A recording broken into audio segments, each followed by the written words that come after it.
Good morning students.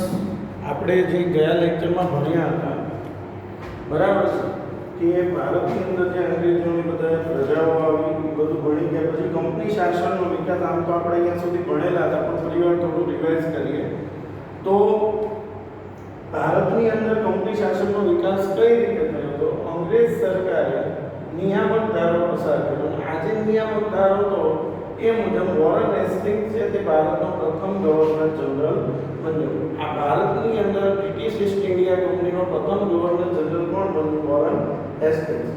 અને Warren હેસ્ટિંગ્સના સમયમાં મરાઠાઓ સાથે પ્રથમ મરાઠા વિગ્રહ મૈસૂરના હૈદર અલી સાથે દ્વિતીય મૈસૂર વિગ્રહ થયો અને એ સમયગાળા દરમિયાન આ બંને વિગ્રહ થતા અંગ્રેજોને ખ્યાલ આવી ગયો કે ભાઈ આપણી પાસે એવું લશ્કર નથી, એવું પાવર નથી કે આપણે એમને હરાવી શકીએ. અને તેમને તેમની જે ખામી હતી મળી ગઈ. એ લોકોને ખ્યાલ આવી ગયો કે ભાઈ આપણી પાસે એવું લશ્કર નથી કે આપણે આ રાજાઓને હરાવી શકીએ. હવે વોરન હેસ્ટિંગ્સ છે, ત્યારબાદ વોરન હેસ્ટિંગ્સમાં કોર્નવોલિસ એ ઈસ્ટ ઇન્ડિયા કંપનીનો ગવર્નર જનરલ બન્યો અને તેના સમયમાં મૈસૂરના વાઘ તરીકે જાણીતા. મૈસૂરના વાઘ તરીકે કોને ઓળખવામાં આવતા હતા? ટીપુ સુલતાન સાથે ત્રીજો મૈસૂર વિગ્રહ થયો. ટીપુ સુલતાન સાથે શું થયું? ત્રીજો મૈસૂર વિગ્રહ. અને ટીપુ સુલતાન છે એ સમયનો એક એવો રાજા હતો કે જેને હરાવવું ખૂબ જ મુશ્કેલ હતું. એનું સૈન્ય ખૂબ જ શક્તિશાળી હતું એટલે અંગ્રેજો એને સીધી રીતે હરાવી શકે તેમ લાગતું નહોતું. પરિણામે અંગ્રેજોએ ટીપુ સુલતાન હરાવવા માટે કંપનીએ મરાઠાઓ અને નિઝામની મદદ લીધી. જે નિઝામ હતો અને મરાઠાઓ એની એને શું લીધી? મદદ લીધી. અને આ યુદ્ધમાં ટીપુની હાર થઈ. હવે ટીપુ સુલતાનની હાર થવાથી તેણે જે અંગ્રેજોએ સંધિ કરી એ સ્વીકારવાની ફરજ પડી, કારણ કે એની પાસે બીજો કોઈ રસ્તો હતો નહીં. અંગ્રેજોએ જે સંધિ કરી એ સ્વીકારવાની ફરજ પડીને આ રીતે ભારતની અંદર જોવા જઈએ તો અંગ્રેજોની જે સામ્રાજ્યવાદી નીતિ છે એની ધીમે ધીમે શરૂઆત થઈ. બરાબર છે. ત્યારબાદ કોર્નવોલિસ છે. હવે પહેલા કોણ આવ્યું? Warren Hastings. પછી કોની વાત કરીએ આપણે? કોર્નવોલિસ. બરાબર. કોર્નવોલિસ બાદ સર જ્હોન શોર એ ગવર્નર જનરલ બન્યો. અને સર જ્હોન શોર છે એને તટસ્થતાની નીતિ અપનાવી. આ એક એવો ગવર્નર જનરલ હતો જે ભારત માટે ખૂબ જ ફાયદાકારક, કારણ કે આ વ્યક્તિની જે નીતિઓ હતી તટસ્થતાની, એના લીધે મરાઠાઓ અને બીજા રાજાઓ એ સમયે ખૂબ જ મજબૂત બની ગયા અને એમની પકડ જે પાછી ભારતમાં વધી ગઈ. હવે આ તટસ્થતાની નીતિ અપનાવી એટલે કે તટસ્થ રહેવું કોઈ પણ પ્રત્યે, કે કોઈના ફેવરમાં નહીં કે કોઈની અગેન્સ્ટમાં નહીં, હંમેશા કોઈ એવા પ્રશ્ન તો તટસ્થ રહેવું, એવું એને વલણ અપનાવ્યું. ત્યારબાદ અને આ તટસ્થતાની નીતિ અપનાવી એના લીધે કંપનીની જે પ્રતિષ્ઠા હતી એ ખૂબ જ ઘટી ગઈ. જે ઈસ્ટ ઇન્ડિયા કંપનીનો જે પ્રતિષ્ઠા હતી એમાં ઘટાડો થયો હતો. ત્યારબાદ વેલેસ્લી ગવર્નર જનરલ બન્યો. હવે કોર્નવોલિસ પછી સર જ્હોન શોર. સર જ્હોન શોર એ જે તટસ્થતાની નીતિ અપનાવી કંપનીની પ્રતિષ્ઠા ઘટી, મરાઠાઓ મજબૂત બન્યા બાદ ત્યારબાદ વેલેસ્લી ગવર્નર જનરલ બન્યો. આ જે વેલેસ્લી છે એણે સહાયકારી સૈન્ય યોજના અમલમાં મૂકી. હવે આ એવી નીતિ હતી કે જેના અન્વયે કોઈ પણ રાજા છે એના ઉપર અલ્ટિમેટલી કોનું શાસન આવી જાય? અંગ્રેજોનું ઈસ્ટ ઇન્ડિયા કંપની. હવે આ જે સહાયકારી સૈન્ય યોજના દાખલ કરી એની શરતો એવી હતી કે જે રાજા સહાયકારી સૈન્ય યોજનામાં જોડાય એને આ શરતોનું પાલન કરવાનું. પહેલું, કંપની સરકાર તાલીમ પામેલું સૈન્ય યોજના, કંપની સરકાર છે કે તાલીમ પામેલું સૈન્ય યોજના સ્વીકારનાર રાજ્યને આપશે. કે જે રાજાની સાથે જોડાય એને કોણ આપશે? સૈન્ય, તાલીમ પામેલું સૈન્ય કંપની આપશે. બરાબર. હવે એ કંપની એને સૈન્ય આપશે, કોઈ ફ્રીમાં નથી આપવાની. એના બદલામાં અને આ જે સૈન્ય છે એ શું કરશે? આંતરિક અને બાહ્ય આક્રમણથી રક્ષણ કરશે. જે રાજા છે એનું રક્ષણ કરવા માટે ઈસ્ટ ઇન્ડિયા કંપની સૈન્ય આપશે અને એ સૈન્ય શું કરશે? તેનું રક્ષણ કરશે. તેના બદલામાં યોજના સ્વીકારનાર રાજાઓને લશ્કરી ખર્ચ અથવા તેટલી આવક ધરાવતો પ્રદેશ ઈસ્ટ ઇન્ડિયા કંપનીને આપવો પડશે. સમજાઈ ગયું આ વસ્તુ સમજવાની? કે પહેલા એ સૈન્ય આપ્યું, બરાબર છે, એના બદલામાં કંપનીને રાજાએ શું આપવાનું? એવો પ્રદેશ આપી દેવાનો કે જેની આવક કે ખર્ચને પહોંચી વળો, અથવા એ લશ્કરનો ખર્ચ કોણે ભોગવવાનો? રાજા. હવે તમે વિચારો, કોઈ રાજા છે એ સહાયકારી યોજનામાં જોડાવા નથી ઈચ્છતો, એ અંગ્રેજોની આ યોજના નથી સ્વીકારતો, તો એવા એ રાજાઓની સામે અંગ્રેજો ઈસ્ટ ઇન્ડિયા કંપની યુદ્ધ જાહેર કરી દે અને એને કોઈ પણ રીતે પદભ્રષ્ટ કરી દે. એટલે કોઈ પણ રીતે અંગ્રેજોએ વિસ્તારવાદી નીતિ અપનાવવા, જે વેલેસ્લીની સહાયકારી યોજના છે ત્યાંનું એ કંપનીએ પરાણે અમે કીધું કે રાજાએ લશ્કર નથી જોઈતું તો એ રાખવાનો પાછળનો ખર્ચો કોણે ભોગવવાનો? રાજા. તો આ લશ્કરના હિસાબે શું છે? તેના બદલામાં યોજના સ્વીકારનાર રાજાએ લશ્કરી ખર્ચ અથવા દેખી આવક ધરાવતો પ્રદેશ આપ્યો. હવે ત્રીજી બાબત તમે સમજો કે કંપનીની પરવાનગી વિના રાજ્ય યુદ્ધ કે સંધિ ન કરી શકે. હવે વિચારો, કોઈ રાજાએ કોઈ યુદ્ધ કરવું હોય, સંધિ કરવી હોય, તો એણે ઈસ્ટ ઇન્ડિયા કંપનીને પૂછવાનું કે અમે આ સંધિ કરીએ કે નહીં. જો ઈસ્ટ ઇન્ડિયા કંપની ના પાડે તો એ ના થઈ શકે. એટલે રાજાની જે સત્તા હતી એ બધી ચાલી ગઈ ને બધી જ સત્તા અંગ્રેજોના હાથમાં આવી ગઈ. રાજ્ય દરબારમાં, રાજાના દરબારમાં એક અંગ્રેજ પ્રતિનિધિને નીમવાનો.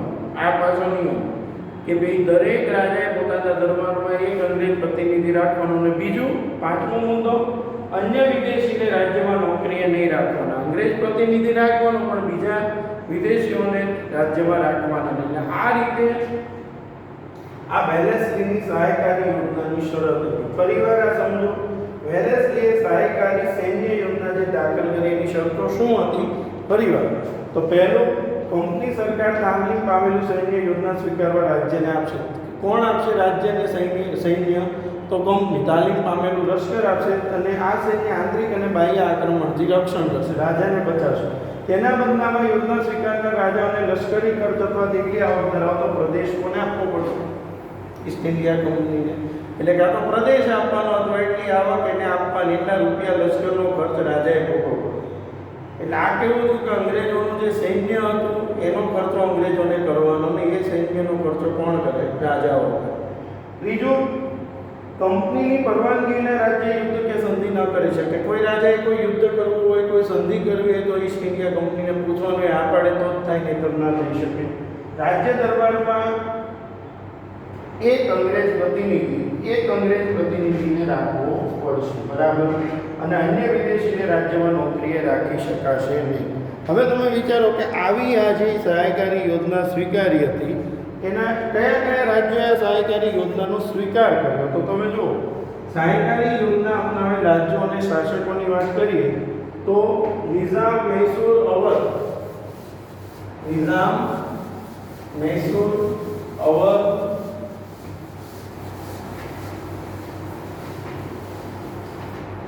સહાયકારી યોજનાનો સ્વીકાર કરનાર રાજ્યો.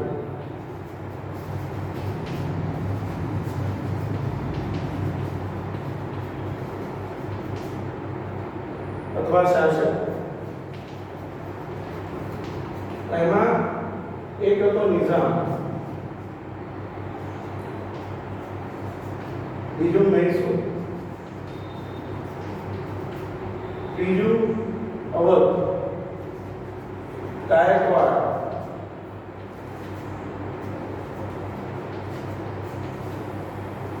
સિંધિયા,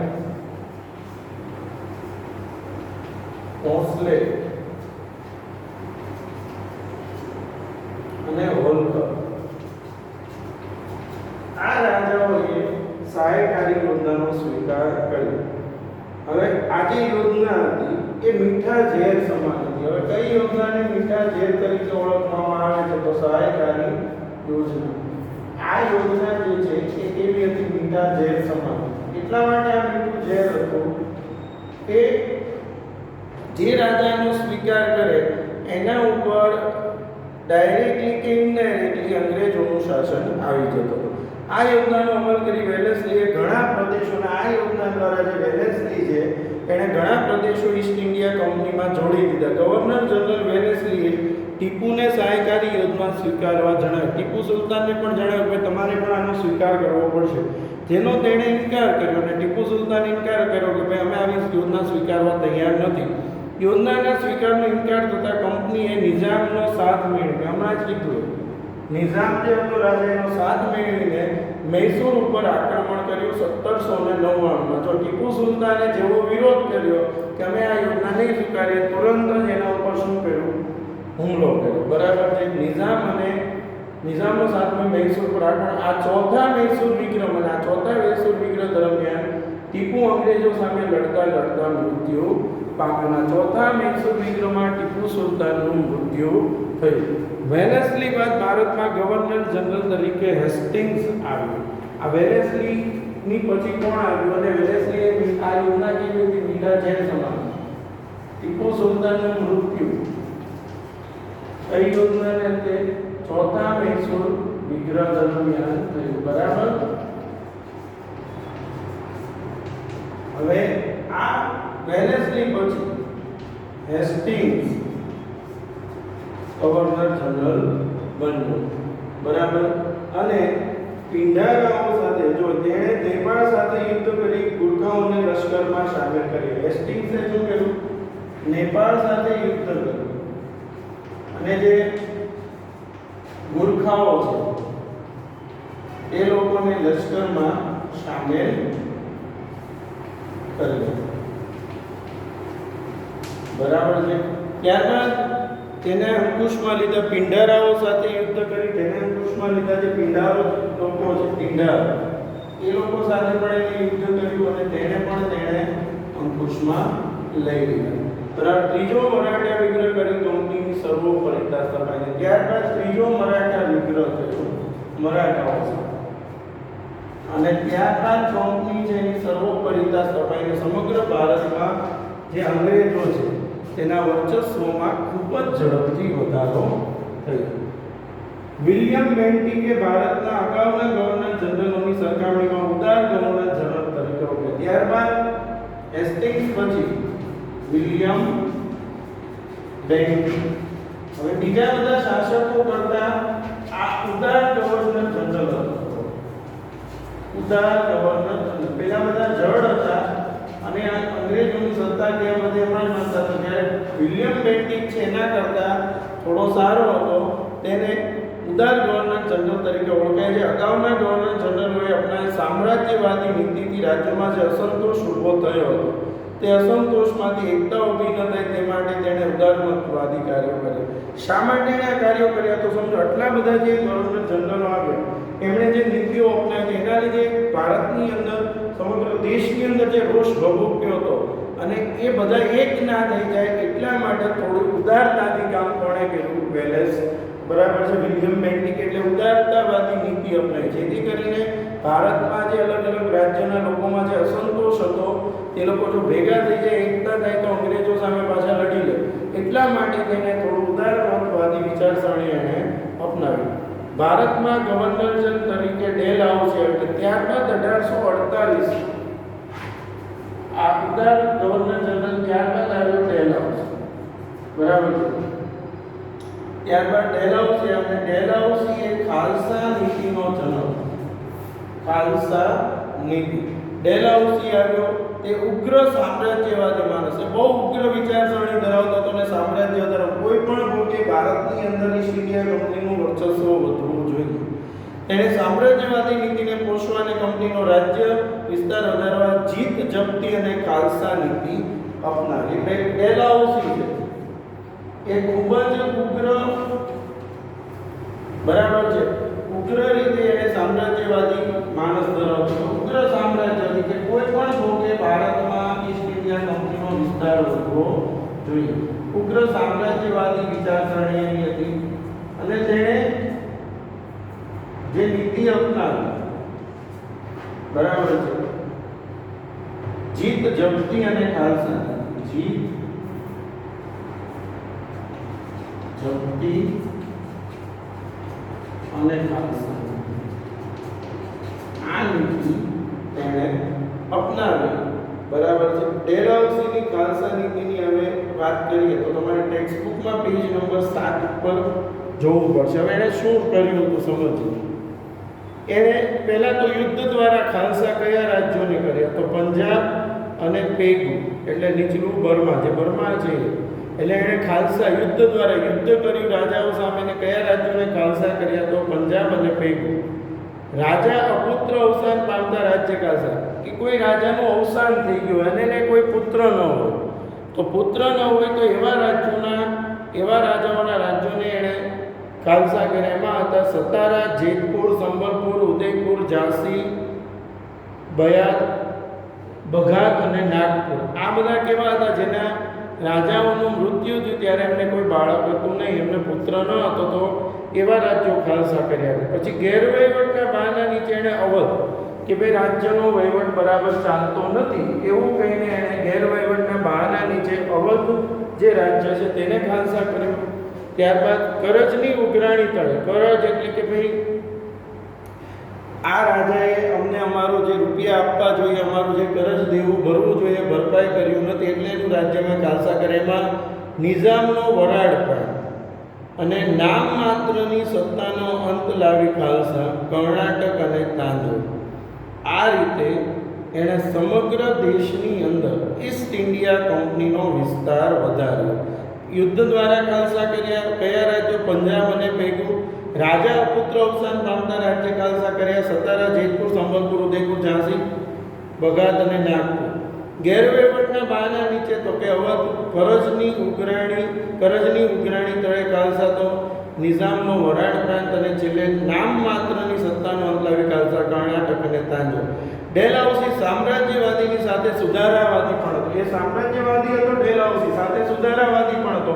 એણે ભારતની અંદર અમુક એવી જે વર્ષો જૂની જે બધી ખોટી રૂઢિઓ હતી એને દૂર કરવામાં પણ પોતાનો ફાળો આપ્યો હતો.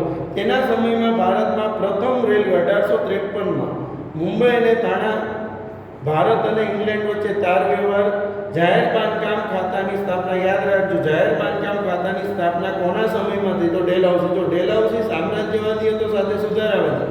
તેના સમયમાં ભારતમાં પ્રથમ રેલવે, મુંબઈ થાણા 1853, ભારત ઇંગ્લેન્ડ વચ્ચે તાર વ્યવહાર, જાહેર બાંધકામ ખાતાની સ્થાપના, અંગ્રેજી કેળવણીની વ્યવસ્થા વગેરેની શરૂઆત. અંગ્રેજી શિક્ષણની શરૂઆત તેના સમયમાં થઈ. વિધવા પુનર્વિવાહ અને બાળ લગ્ન પ્રતિબંધક ધારા તેના સમયમાં પસાર થયા. વિધવા પુનર્લગ્ન, પહેલાં એવું હતું કે કોઈ સ્ત્રીનું, કોઈના હસબન્ડનું મૃત્યુ થાય તો એ સ્ત્રી લગ્ન કરી શકે નહીં, પણ એને કાયદો બદલાય અને વિધવા પુનર્લગ્નનો કાયદો પસાર કરાયો. ત્યારબાદ